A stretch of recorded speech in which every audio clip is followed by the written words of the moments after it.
Assalamualaikum warahmatullahi wabarakatuh. Selamat pagi anak-anak. Waalaikumsalam warahmatullahi Waalaikumsalam wabarakatuh. warahmatullahi wabarakatuh. Selamat Selamat pagi, pagi, Ibu. Ibu Tasya.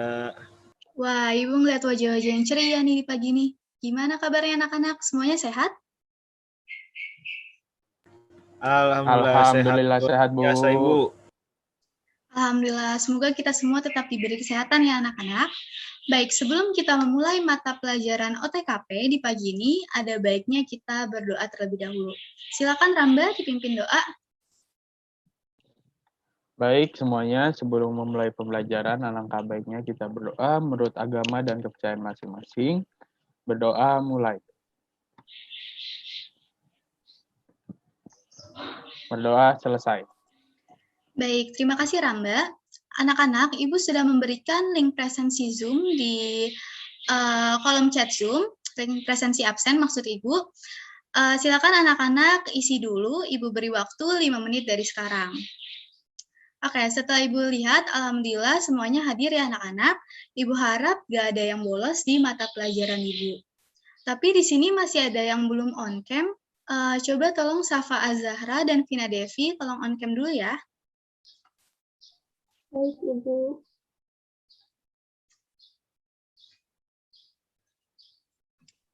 Ibu, maaf. Tadi saya izin ke kamar mandi. Oke, nggak apa-apa. Untuk yang lain, jika ada yang ingin ke toilet, silakan kabari Ibu melalui kolom chat Zoom ya. Baik, anak-anak, Ibu akan melanjutkan materi di bab 5 mengenai proses kerja administrasi kepegawaian di dunia instansi atau usaha.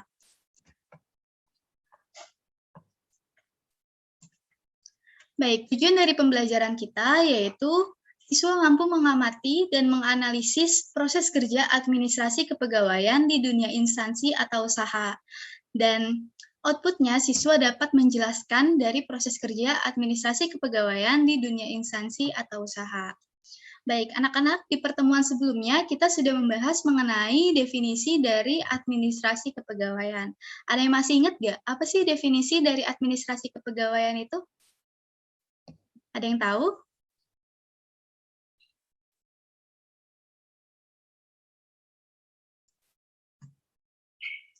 Mungkin Safa bisa menjawab?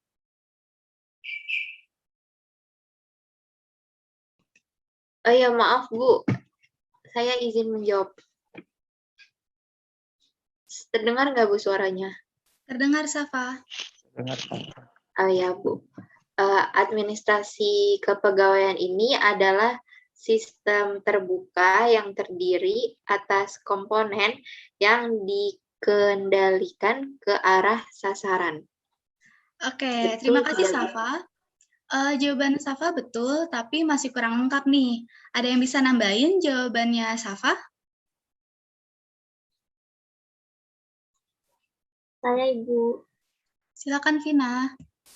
Izin menambahkan, administrasi kepegawaian itu merupakan suatu sistem terbuka yang terdiri atas unsur-unsur atau komponen yang dikendalikan ke arah sasaran agar mencapai hasil-hasil yang optimal.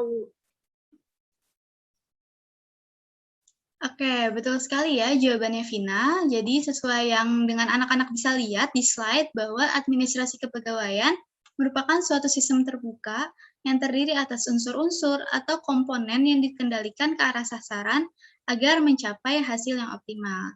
Oke, Ibu beri nilai tambahan ya untuk Safa dan Vina. Baik, selanjutnya anak-anak kita hari ini akan membahas materi yang cukup kompleks ini mengenai tahap-tahapan yang ada di proses kerja administrasi kepegawaian di dunia instansi atau usaha. Seperti yang anak-anak bisa lihat, yang pertama ada tahap perencanaan, kedua rekrutmen, ketiga penempatan pembinaan, keempat pengawasan, dan kelima pemberhentian. Nah, dimulai dari yang pertama, tahap perencanaan. Nah, tahap perencanaan ini tahap yang paling penting ya anak-anak dalam suatu kegiatan, di mana tujuannya itu mengecek bagian apa saja yang masih menjadi kekurangan pegawai untuk kemudian diusulkan pada saat proses rekrutmen. Nah, kalau misalnya kita dengar kata-kata perencanaan atau planning, apa sih biasanya yang ada pada tahap ini? Ada yang tahu nggak?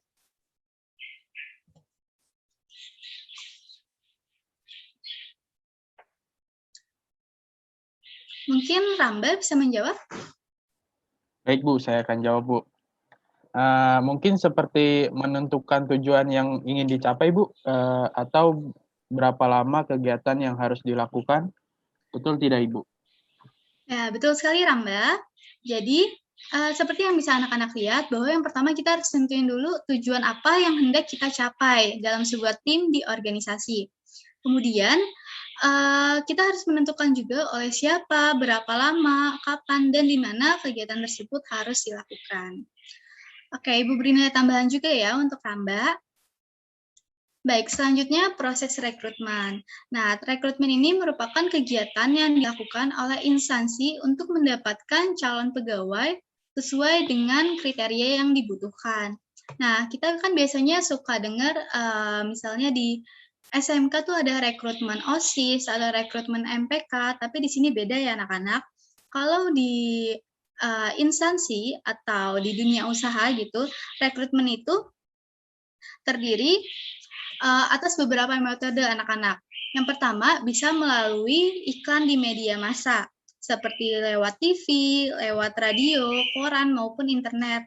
Nah, sekarang kan ada juga sebuah aplikasi anak-anak namanya LinkedIn. LinkedIn ini sangat memudahkan job seeker atau orang yang lagi mencari pekerjaan bertemu dengan perusahaan yang ingin dimasukinya gitu. Kemudian ada juga melalui metode open house. Nah, metode open house ini nggak selamanya dilakukan di depan kantor ya, anak-anak. Ada yang tahu di mana open house itu biasanya dilakukan? Saya Bu tahu. Baik, Safa, silakan. Biasanya diadakan di kampus ataupun event-event tertentu. Ya, betul sekali, Safa. Jadi, open house ini biasanya ditemukan di event-event atau di kampus-kampus dengan tujuan menjaring tenaga potensial secara umum gitu, anak-anak. Selanjutnya, penempatan pembinaan atau dalam bahasa Inggris disebut dengan coaching. Nah, proses pembinaan ini dilakukan dengan tujuan agar kualitas pegawai itu menjadi lebih baik. Nah, jika dalam suatu perusahaan itu terdapat karyawan yang melakukan pelanggaran, maka ia akan diberikan teguran. Tapi jika ia terus melakukan pelanggaran, maka dia dapat diberikan surat peringatan. Nah, selanjutnya ada pengawasan. Nah, proses pengawasan ini proses yang sangat penting ya anak-anak, karena proses pengawasan ini dilakukan agar dalam melaksanakan tugas atau pekerjaannya, para pegawai itu menjadi lebih giat dalam bekerja dan pekerjaannya itu dapat selesai dengan tepat waktu. Nah, ada yang tahu nggak apa sih tujuan dari pengawasan ini?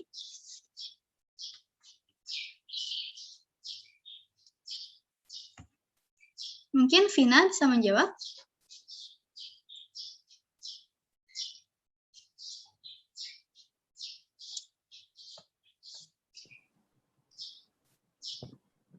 Izin menjawab ya, Bu. Tujuan dari pengawasan ini untuk mengetahui apakah pekerjaan yang dilakukan sudah sesuai rencana atau tidak, Bu. Oke, betul ya jawabannya Vina. Jadi kita dengan pengawasan kita dapat mengetahui pekerjaan kita tuh udah sesuai belum sih sama rencana yang udah kita tetapkan di awal. Terus kita juga bisa tahu untuk mengetahui apa aja sih kelemahan, kesulitan, dan kegagalan yang kita hadapi selama pelaksanaan kegiatan. Oke, tahap terakhir, tahap pemberhentian. Nah, pemberhentian ini dapat dilakukan oleh perusahaan atau suatu organisasi yang bersangkutan dengan karyawannya atas dasar keputusan-keputusan yang telah disepakati sebelumnya. Nah, biasanya pemberhentian ini disebabkan oleh beberapa hal. Yang pertama itu bisa karena karyawan tersebut meninggal dunia, yang kedua karena berakhirnya jangka waktu perjanjian kerja, yang ketiga adanya keadaan tertentu yang menyebabkan berakhirnya hubungan kerja. Baik, anak-anak, untuk materinya Ibu cukupkan sampai di sini. Nah, sekarang Ibu akan memberikan kuis kepada anak-anak untuk mengukur sejauh mana sih anak-anak paham dan tahu tentang materi yang kita pelajari hari ini. Oke, kuisnya itu berbentuk teka-teki silang, ada 3 soal dan cukup mudah terkait tahapan-tahapan yang ada di administrasi kepegawaian. Nah, tahap clue-nya itu ada di sebelah kanan ya anak-anak. Yang pertama itu clue-nya kegiatan yang dilakukan untuk mendapatkan calon karyawan. Ada yang tahu nggak? Saya, Iya, Bu. Bu. Oke. Coba silakan Ramba dulu, sepertinya Ramba yang duluan. Oke, Bu. Mantap. Rekrutmen, Bu. Oke, nah betul ya, rekrutmen pas nih dengan kotaknya. Oke, selanjutnya menentukan tujuan yang hendak dicapai dalam suatu kegiatan. Ada yang tahu? Saya tahu. Oke, Jawabannya itu perencanaan, Bu. coba kita lihat ya. Oke, betul. Beri tepuk tangan. Oke, selanjutnya nih, clue yang terakhir. Tujuan dari tahap ini untuk mengetahui kelemahan yang dihadapi. Ada yang tahu? Saya, Bu. Saya, Bu. Pengawasan, Bu. Pengawasan. Wah, pada aktif-aktif banget ya. Betul sekali, pengawasan. Jadi alhamdulillah ya, jawabannya benar semua dan sesuai dengan kotaknya. Wah, Ibu senang sekali nih murid-murid pada aktif hari ini. Untuk pembelajaran hari ini, apakah ada yang ingin bertanya? Jika tidak, Ibu akan memberikan tugas kelompok. Silakan anak-anak membuat analisis tentang proses kerja administrasi kepegawaian di dunia atau instansi manapun. Bebas Ibu tidak menentukan. Silakan anak-anak melakukan wawancara dengan misalnya dengan pemilik toko makanan atau minuman di sekitar rumah kalian. Untuk deadline-nya itu 7 hari dari sekarang ya anak-anak. Nanti Ibu akan buatkan pengumpulan tugasnya di Google Classroom. Ada yang ingin bertanya terkait tugas ini? Saya ingin bertanya, Bu. Silakan. Izin bertanya, untuk kelompoknya itu pakai kelompok yang sudah ada atau kelompok baru ya, Bu? Pakai kelompok yang sudah ada ya. Kan waktu awal semester kita sudah buat kelompok, pakai kelompok yang itu aja ya. Baik, Ibu. Baik, terima kasih. Oke, sebelum Ibu menutup pelajaran hari ini, ada yang bisa menyimpulkan dari pembelajaran kita hari ini? Saya, Bu. Izin menyimpulkan. Silakan, Safa. Untuk proses kerja administrasi kepegawaian di dunia instansi ataupun usaha terdiri dari 5 tahap. Yang pertama yaitu tahap perencanaan untuk menetapkan tujuan yang ingin dicapai. Yang kedua, tahap rekrutmen untuk mencari calon pegawai yang akan dibutuhkan. Yang ketiga, tahap penempatan, yaitu agar penempatan dan pembinaan agar kualitas pegawai lebih baik. Dan keempat, tahap pengawasan untuk meminimalisir kesalahan. Dan terakhir, tahap pemberhentian atas dasar kesepakatan yang ada sebelumnya, Bu. Oke, jawaban Safa benar sekali ya. Oke, Ibu beri nilai tambahan untuk Safa. Nah, kelima tahap tersebut harus dilakukan karena saling berkesinambungan antara satu sama lain ya anak-anak. Untuk pertemuan minggu depan, kita akan membahas mengenai faktor pendukung dan faktor penghambat dalam administrasi kepegawaian. Silakan anak-anak pelajari dulu ya di buku paket. Cukup sekian pembelajaran kita hari ini. Sampai bertemu di minggu depan. Wassalamualaikum warahmatullahi wabarakatuh. Terima kasih anak-anak. Waalaikumsalam warahmatullahi wabarakatuh. Terima kasih, Bu. Terima kasih, Ibu Tasya.